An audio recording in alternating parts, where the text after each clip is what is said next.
Hi everyone, welcome back to Gavin Reads It All, and today Gavin buys it all. Although not just today, I didn't buy all this today. So this book haul will cover the end of September, October, November, and half of December. So we have about, 3.5 months worth of book collecting and book buying to show you in this video. So obviously there's a fair bit to get through, so I will get straight into it, but please do leave this video a like if you enjoy, subscribe if you haven't already, and let's begin. Oh, and I do want to preface as well, I'm not doing the manga that I've hauled over the last few months. I do want to do a separate manga haul video for my manga channel, so I will link that video down in the description box when that comes out. So yeah, there are some books in here that I've probably already talked about in vlogs, so let's start with these four. Actually, these are the four smallest and the cutest. So I do have these vintage 80s horror books that were featured in Grady Hendrix's Paperbacks from Hell, and I saw these on the shelves for the very first time when I went to Sleepy Hollow, and there was like an incredible bookshop there, and they had a whole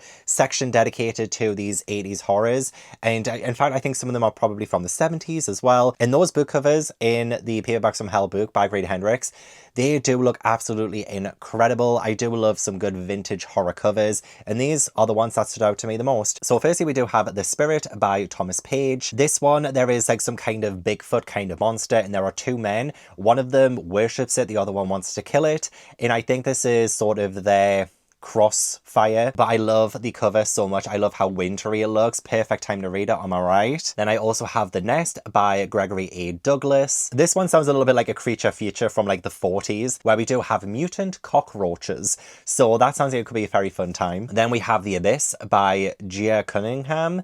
I, again, love the look of it. Looks like a devil kind of creature on the front there. There is a coal mine, and the miners dig a little bit too deep, so I think they get quite close to hell. Yep, these workers accidentally unleash the legions of hell in their small little town, so that sounds like a fun time too. And then finally, of the ones I bought, I could have bought way more. Well, I couldn't because, you know, suitcase space and money. But there was so many that just took my interest, and I just wanted so many of them. But the last one that I did pick up was Nightblood by T. Chris Martindale. This looks very amazingly vampiric. There is a veteran from Vietnam who tries to kill an army of vampires. There is an entire town where the townspeople are being turned into vampires one by one, and it sounds a lot like Salem's Lot by Stephen King. So this could be another awesome one. But I have wanted for quite some time to find some like vintage 70s and 80s horror books and do a reading vlog reading them, so keep an eye out for that, because I do want to read these in one super long vlog or, you know, a vlog of reasonable size. And one I also picked up from the same bookshop when I was in Sleepy Hollow was this anthology called Polar Horrors. These are strange tales from the world's ends, and it is one of the British Library Tales of the Weird anthologies. I saw this and I was like, you know what, having more wintry horror would be perfect. So yeah, there's just so many short stories in here. There's one by James Hogg, and I have read is it the Private Memoirs and Confessions of something? Like I've read that for uni, and that was written by James Hogg.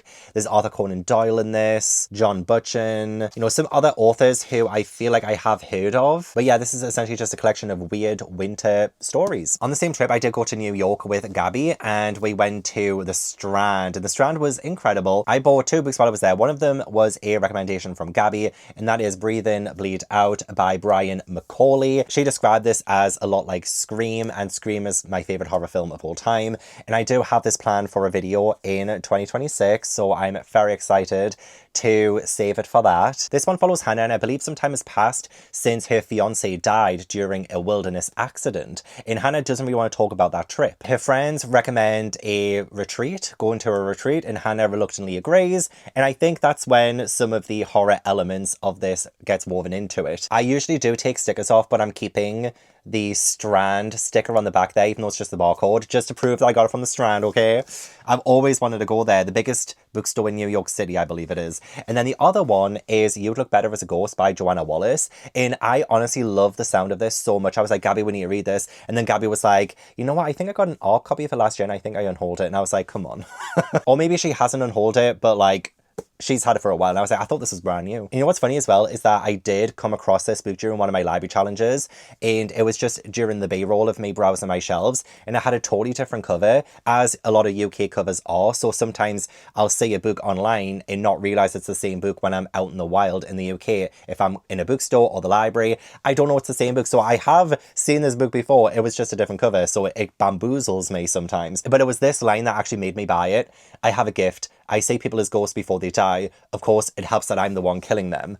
Oh, cinema, absolute cinema. So that sounds absolutely awesome, and I'm really excited to read it. I was sent Script to Scream by James and Lydia Hicks from the authors, so thank you so much for sending this. I had this on pre-order anyway, and I made a comment on Lydia's and James's YouTube channel. They run The Simpsons Theory, and I left a comment being like, oh, I pre-ordered, like, I'm so excited for it. And Lydia was so nice to reach out to me and ask if I wanted a copy, and of course I do. So it's brand new, it's called Script to Scream. It also has this really cool map that I believe Lydia said was drawn by her mother, which, oh, like, I love a book with a map. This one follows Jennifer, and she's a D-list actress, and she hasn't really had any success, I think, since she starred in a Christmas horror series back in the 80s. Jennifer is actually given an opportunity by a fan to revisit, I think, a recreation of Tinseltown, which I believe was where the horror series was set. And yeah, it's an abandoned Christmas theme park. Like, come on, like, 'tis the season, like, this would be awesome to read. So yeah, I believe they're filming some kind of revival at this abandoned theme park,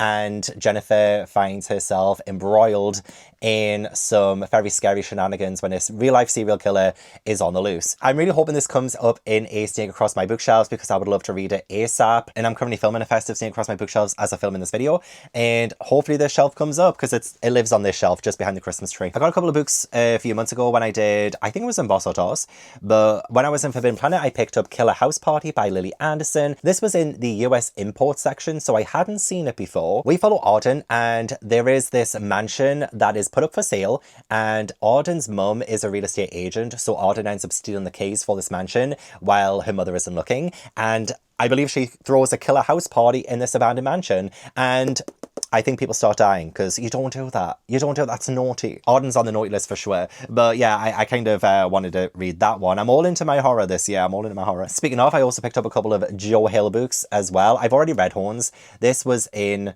It wasn't in Boss or Toss, wasn't it?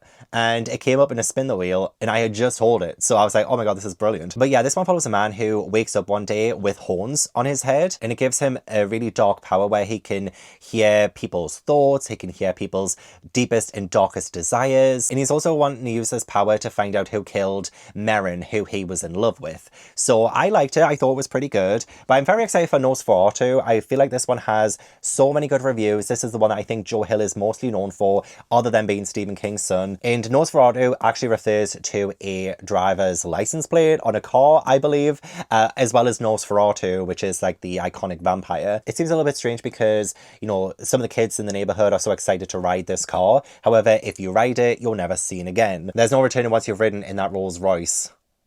Don't get into strangers' cars, kids. So that's all I really know about it. I hope there's some kind of vampiric element to this, because Nosferatu, I don't know. That same day, I did pick up Hell Followed With Us by Andrew Joseph White. This one follows a trans boy who manages to escape a cult, and Benji ends up finding comfort in a LGBTQ plus group that he manages to find. However, there are some like secrets, some dark secrets, some horrific things happening behind the scenes. So very excited to give Andrew Joseph White a read for the first time. I also did get You Were Meant to Be Human from Evernight, but I think I showed that in the previous book haul. But yeah, very excited to try my very first Andrew Joseph White. Okay, last one from that same day where I got all of that stuff.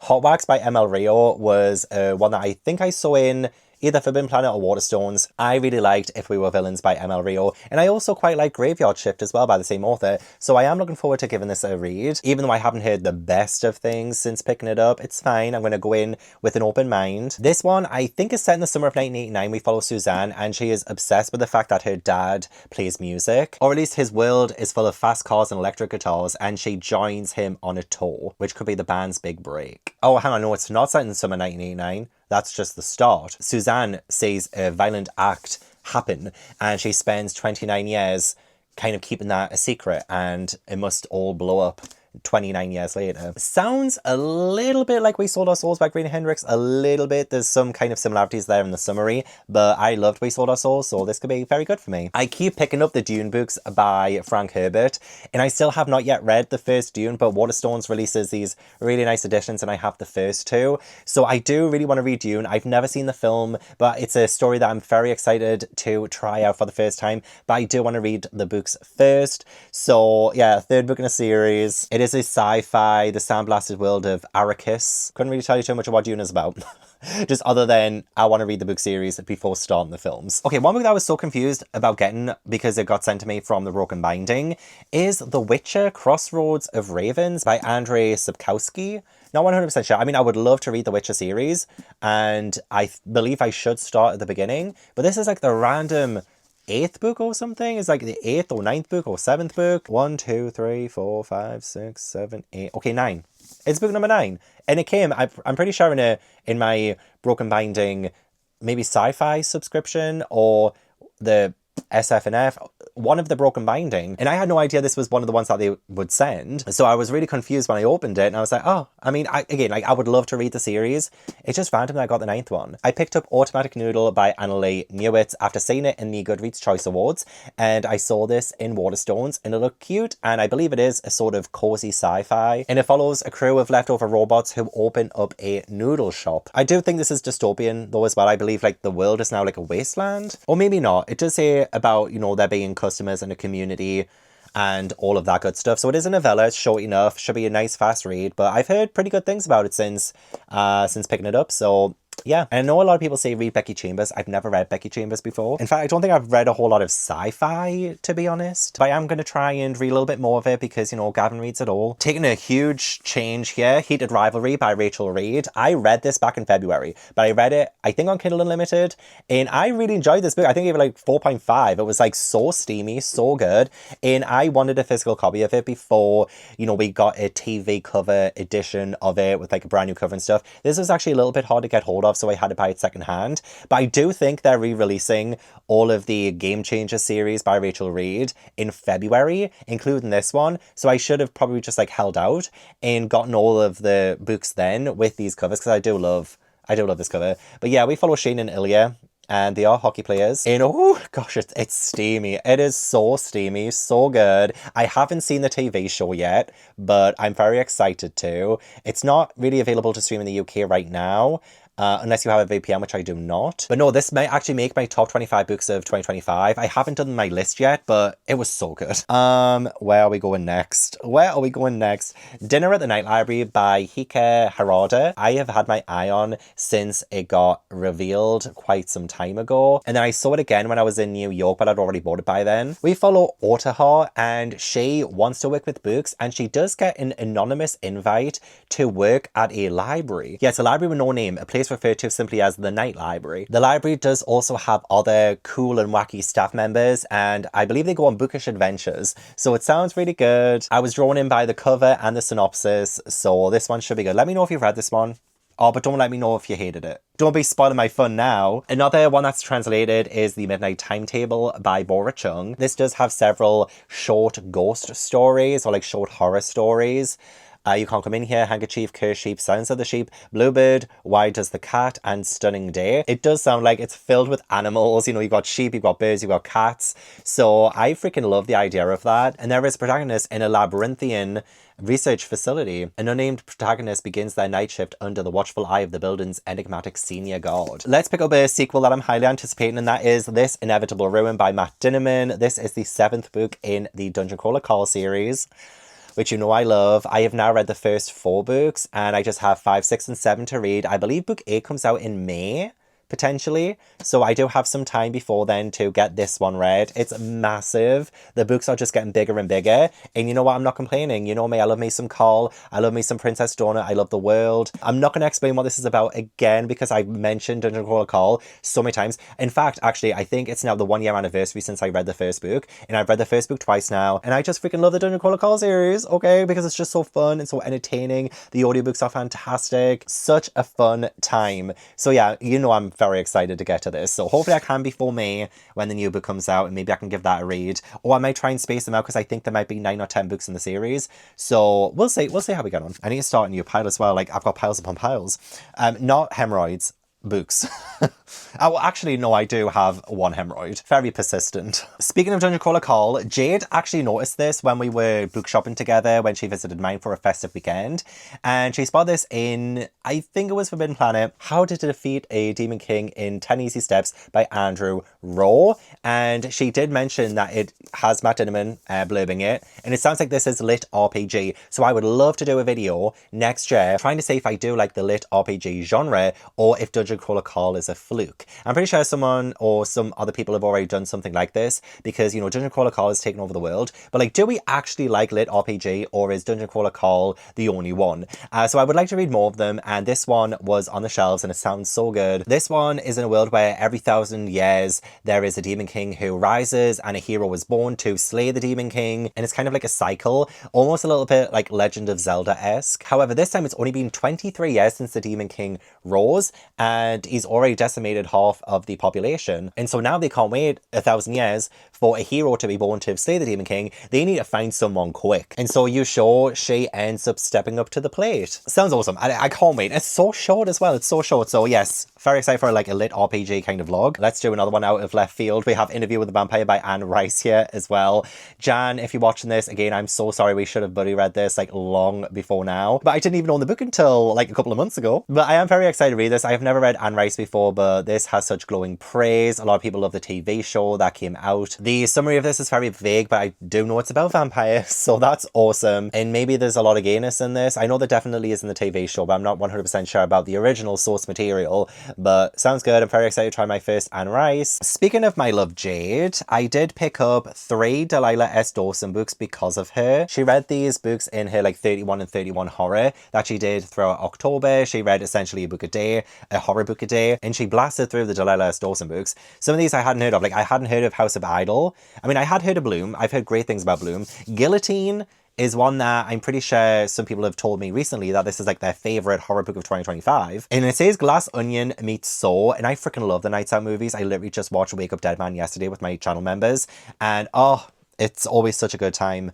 with the Knives Out films. So yeah, I'm very excited to read all of these. Nice and short horror novellas, might save them for October time, even though that's so long away, but hey, it comes by so quickly. I picked up The Midnight Shift by Cheon Seon-ran because it is a Korean best-selling novel, and I'm going to South Korea next year, which is going to be so fantastic. I cannot freaking wait. And yeah, this one is set in Seoul. I believe there are like rumblings of apparent suicides in hospitals, and there is also like a vampire hunter who is trying to investigate. Oh yeah, a young female detective and a jaded vampire hunter, they team up in Seoul to investigate like what's going on. So yeah, doesn't that sound awesome? Like, I can't wait to go to Seoul myself, so I might bring this with me and read this while I'm there. There's so many options to read when I'm in Seoul though, because I feel like I've already picked up a couple of books for my TBR for it. Honestly, this is what I love about books, is that you just have such a variety. You have such a range. You could pick anything. An anticipated sequel I had that I have read, if you've watched my recent Imposter Toss, is Brigands and Bread Knives by Travis Baldry. I didn't love it as much as the first two. There's definitely a lot more action in this than usual, so it's kind of more like higher stakes than you will get in Legends and Laddies and Bookshops and Bone Dust, but I still had a good time. But it definitely isn't my favourite one. It's like a, you know, cozy fantasy series. And in this one, we mainly follow Fern, who we met in Bookshops and Bone Dust, and she does run a bookshop, but she kind of wants a little bit more from life in this one, so there are adventures to be had. Another sequel that I have read that I was excited for was Best Wishes from the Full Moon Coffee Shop by Mei Mokuzuki, and I read this again in my festive weekend reading vlog when Jade came to visit, and I did like this, but there definitely was a little bit more trauma in the final chapter of this. So we had like 3 different kind of stories that intersect, and it was like very sweet and lovely to begin with. Lots of astrology, lots of cozy buzzwords. But yeah, the final story had like some animal death in, so just bear that in mind if you're going to read this. Some animal death, and it just didn't feel as cozy anymore. Kind of killed my buzz. But it was still fine. It was still good. It still had some Christmas vibes in there. So if you're after that, could be perfect. But yeah, read it. Whew. What else? One that I have not yet read, but I love the title of it, is He's So Possessed With Me by Corey Liu. That looks so cool. That looks so cool. Again, another one that was in the US import section of Forbidden Planet. So I think we follow Colin, and Ren is his best friend, but Ren has a boyfriend who Colin hates, and Ren is acting different. This is Heartstopper meets Jennifer's Body. Like, come on. Like, come on, like, what more do you want from that? Like, that sounds so freaking good.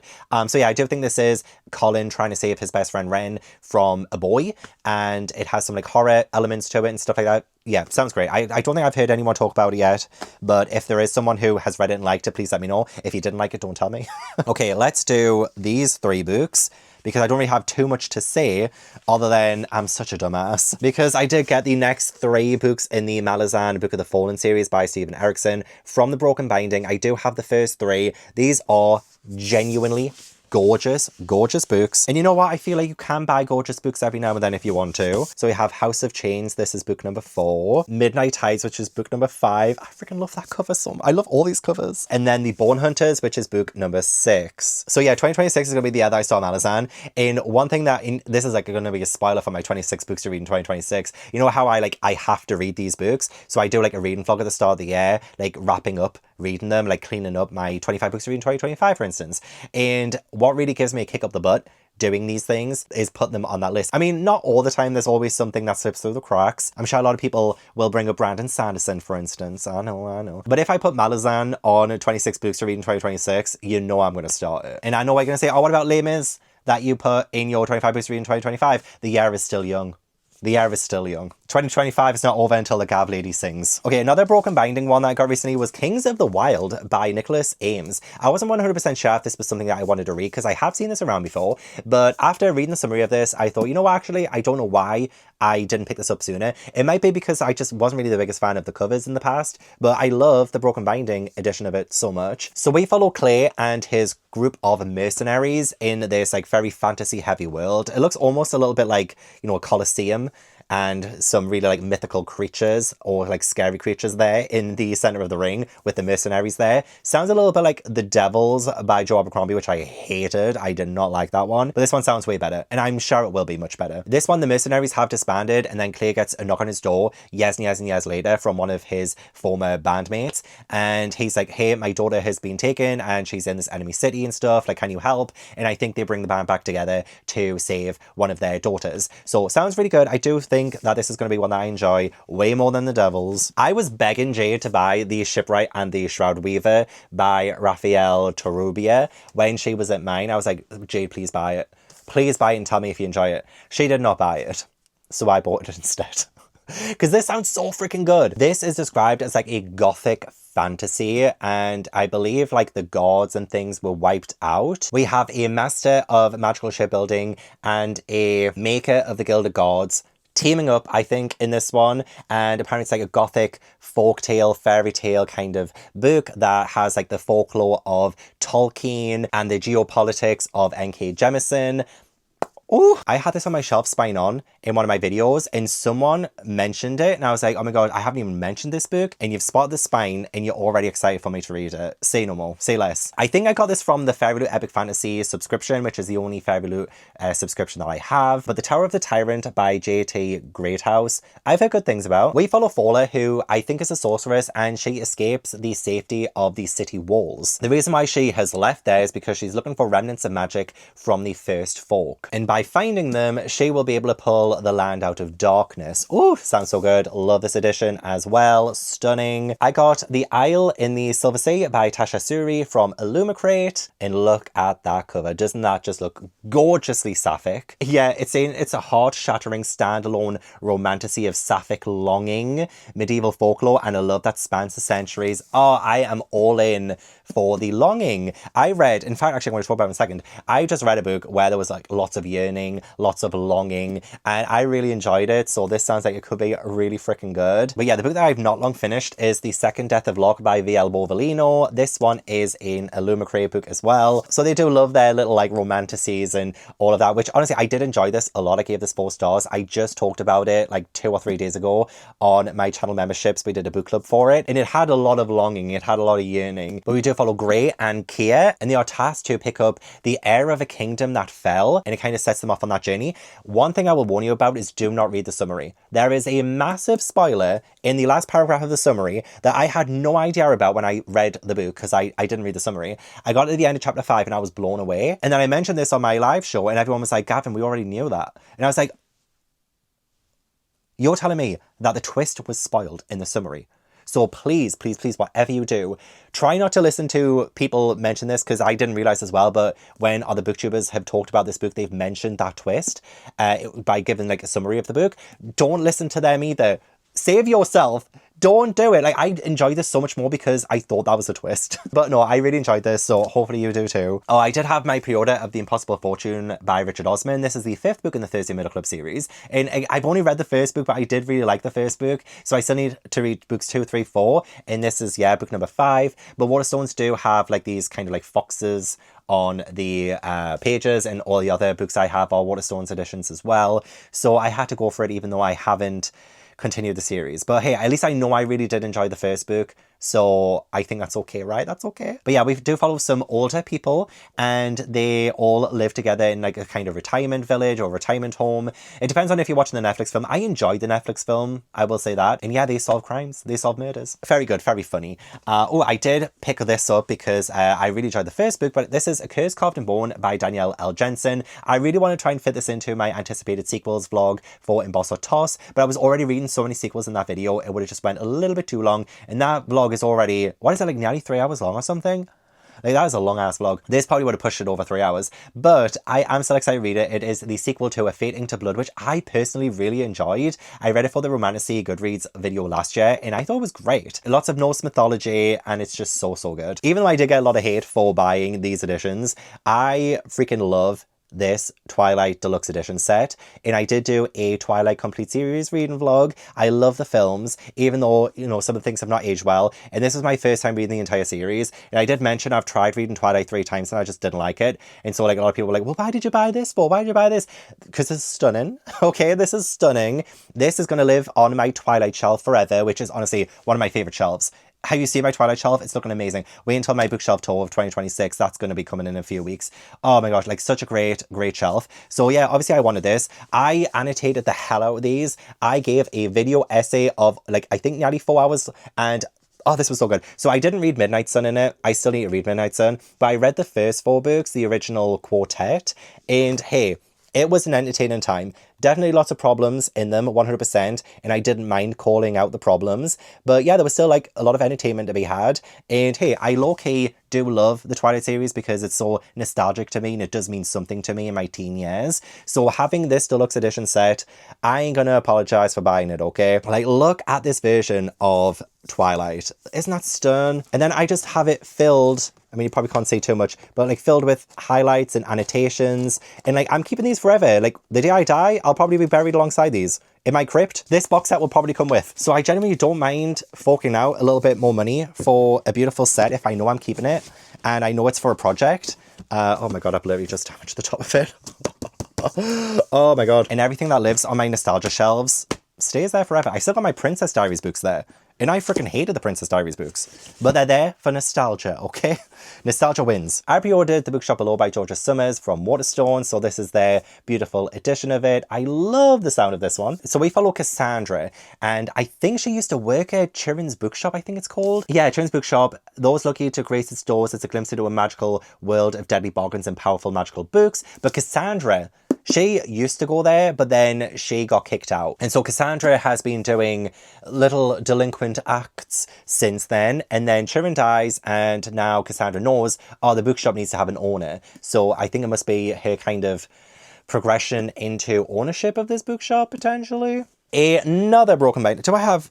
I think I've got like a few more Broken Binding books here. Another Broken Binding book is All That We See or Seen by Ken Liu. This is a sci-fi. So in this one, we follow a hacker called Julia. She was an incredible teenage prodigy when it comes to hacking, but she tries to leave that life behind her as she's like grown up a bit. But a desperate lawyer finds her, and he needs her help to find his wife. So it must include some kind of like futuristic sci-fi kind of elements in that too. I don't want to read too much of the summary of this because I don't want spoilers, and that is making me so cautious now, especially after the summary for The Second Death of Locke. So yeah, it sounds so awesome. Again, like I need more like sci-fi to read and consume so I know whether or not I like fully love the genre. It's probably like one of my least read genres. But hey, if some of them that I've read, I've actually freaking enjoyed. A book that I picked up all on my own from the Broken Binding is King's Sorrow by Joe Hill. This looks incredible. And again, I wouldn't have picked this up if I didn't read Horns and liked it, because this is a commitment. This is like 900 pages long. This is set in Maine, because of course it's Stephen King's son.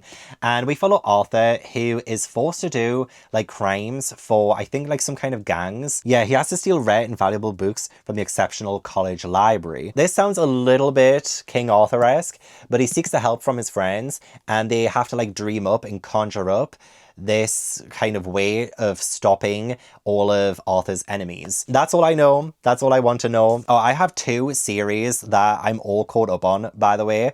2 romantasy series as well. And I read Quicksilver by Callie Hall last year and I freaking loved it. I gave it 5 stars, but I never owned a physical copy of it. And then these covers came out and I wasn't the biggest fan. But seeing it in person, I actually really don't mind it anymore. I do think it's quite nice. I just don't like it when a title is split.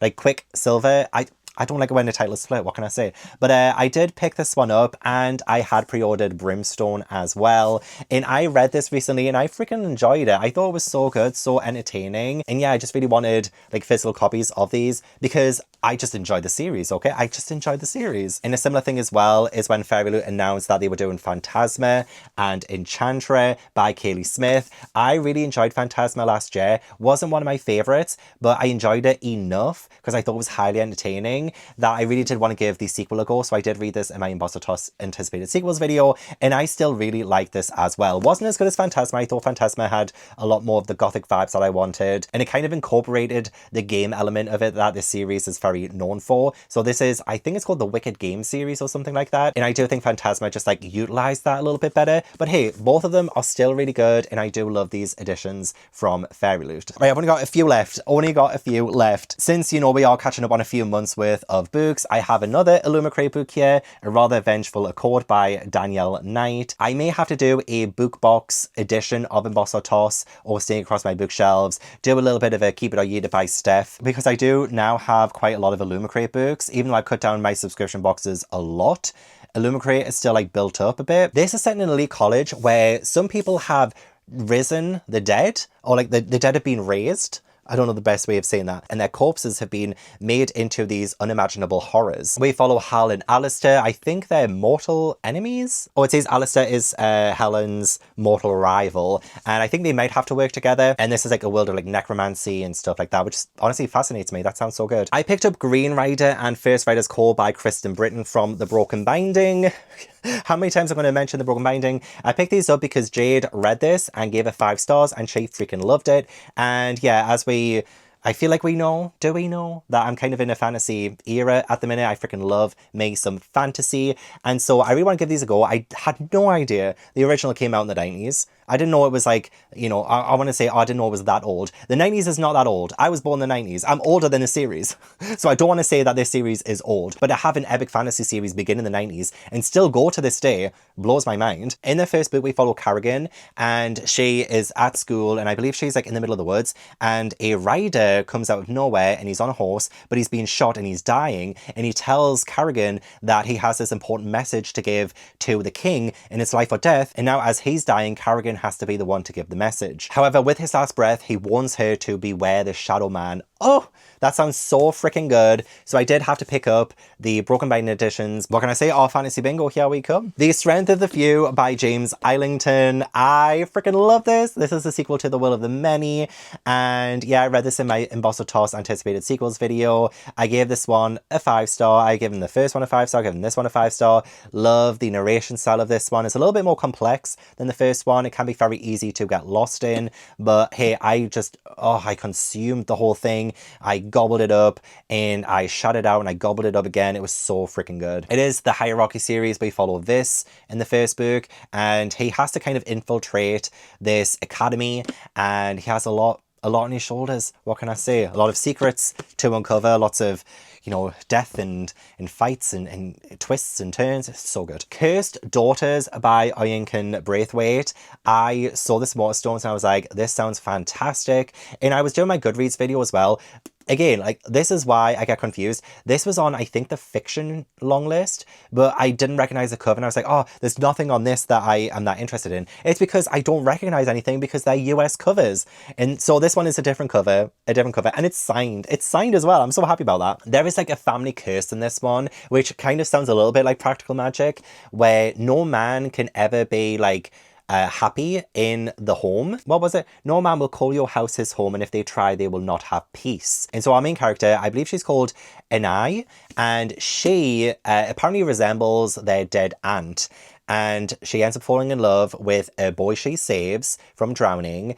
And what about the curse? What about the family curse? So sounds honestly fantastic. And I think Kayla literally just read this in her Goodreads video recently and gave it a 4.5 or something like that. So that's awesome. And then the final two books, can you believe it, are two books I picked up in Traveling Man. And that is Another and Another 2001 by Yukito Ayutsuji. And this is book 1 and book 3 in the series. They didn't have book 2, but this was like a sign from the gods, because I think back in like 2018, 2019, I came across this cover online and I remember thinking, oh, this sounds like very chilling and very creepy. And a lot of people said it was very chilling and very creepy online, but I never picked it up because it was a little bit hard to get hold of. So I was like, okay. And then I just kind of forgot about this book's existence for the last 6 years. And then I saw it on the shelves in Traveling Man. And you know when you just like see a book cover and it just transports you back in the past?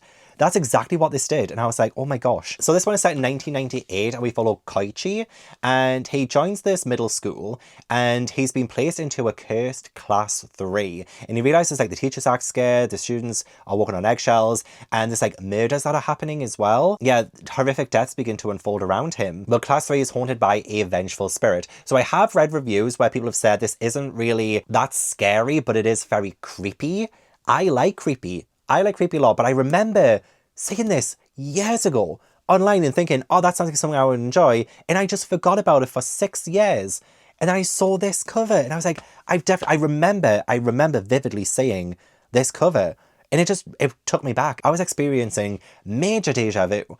It felt weird. It felt so weird. So yeah, this is book number 3. It's like 3 years later. So I do need to pick up book number 2. But I need to see if I enjoy this book first. But I did pick up the second book while I was there as well, because there was a whole like 3 for 2 offer. So why not? Why not while I was there? But yeah, that is essentially all of the books I've hauled over the last like 3 months. And I do have again, my manga haul will probably come this month on my manga channel. So do check that out if it is linked down below. But yeah, thank you so much for watching. I really appreciate it. Don't forget to leave this video a like if you enjoy, subscribe if you haven't already, hype the video up, join my channel memberships if you like more content, leave all your comments as well, let me know if you've read any of the books in here, hype me up, don't yuck my yum, hype me up for these books please, and I will hopefully see you in the next video. Bye.